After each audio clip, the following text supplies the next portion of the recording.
সব কাজে সফলতা নিশ্চিত হবে। এই দোয়া পাঠ করলে কাজ তো সহজ হবেই, ইনশাল্লাহ আপনার ভাগ্যও পরিবর্তন হয়ে যাবে। প্রিয় ভাই, আমি যে আজকে দুইটি দোয়ার কথা বলবো, এবং দুইটি দোয়া আমার কোনো বানানো দোয়ার কথা বলবো না। আপনি হয়তো ভাগ্যকে খারাপ বলেন, ভাগ্যকে দোষারোপ করেন, তো কখনো ভাগ্যকে গালি দিবেন না বা দোষারোপ করবেন না। কেন জানেন? যে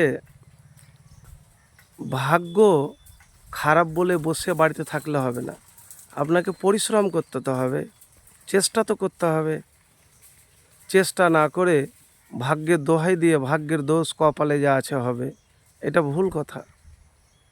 নবীজি সাল্লাল্লাহু আলাইহি সাল্লাম বলেছেন যে দোয়া একমাত্র ভাগ্যকে বদলাতে পারে। আর আল্লাহ সুবহানাহু ওয়া তাআলা বলেন, মানুষ যেটা চেষ্টা করে সেটাই পায়।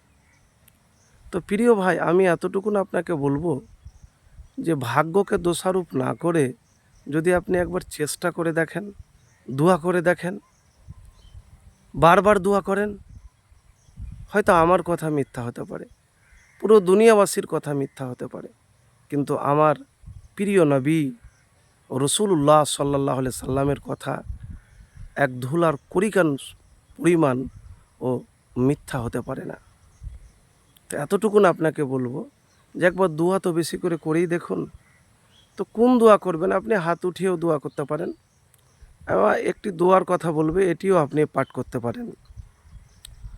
আল্লাহুম্মা ইন্নী আউযুবিকা মিন জাহদিল বালাই ওয়া দারাকিস সাকাই ওয়া সুইল কাজাই ওয়া সামাতাতিল আদাই। হে আল্লাহ, আমি আপনার আশ্রয় নিচ্ছি কষ্টদায়ক বিপদ, গভীর দুর্ভাগ্য, খারাপ তাকদীর এবং শত্রুদের উপহাস থেকে। বুখারী শরীফ 6347 নম্বর হাদিস। তো এতটুকুন আপনাকে বলবো আমি যে আপনি এই দোয়া বেশি করে পড়বেন।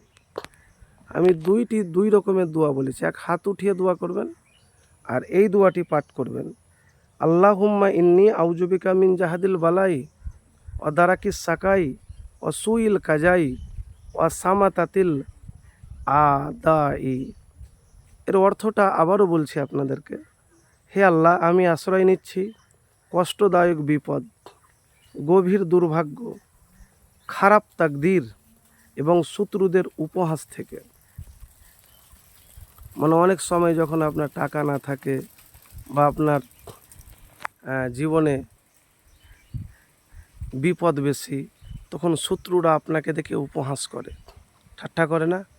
ঠাট্টা করে, আপনাকে টিটকারিও মারে, মজা করে, ব্যঙ্গ করে। তো শত্রুর উপহাস থেকে বাঁচার জন্য এই দোয়াটি আপনি পাঠ করবেন। দেখেন, বিপদ তো সবই কষ্টদায়ক, কিন্তু এমনও বিপদ আছে যে বিপদগুলি হৃদয়ে এসে লাগে, মানে খুবই কষ্টদায়ক। তো কষ্টদায়ক বিপদ থেকে বাঁচার জন্যেও এই দোয়াটি পাঠ করবেন। আর দেখেন, কাজে সফলতা তখনই পাবেন যখন হার না মানবেন, আল্লাহর নাম নিয়ে আল্লাহর প্রতি ভরসা রেখে কাজ করবেন। হার মেনে নিলেন মানে হেরে গেলেন, সফল হচ্ছেন না, 2 বছর 3 বছর 4 বছর 5 বছর 7 বছর করেই যান, করেই যান, হার মানিয়েন না। তো প্রিয় ভাই, এতটুকুন আপনাকে বলবো, এই আমল তো করে দেখুন, ইনশাল্লাহ ফলাফল পাবেন।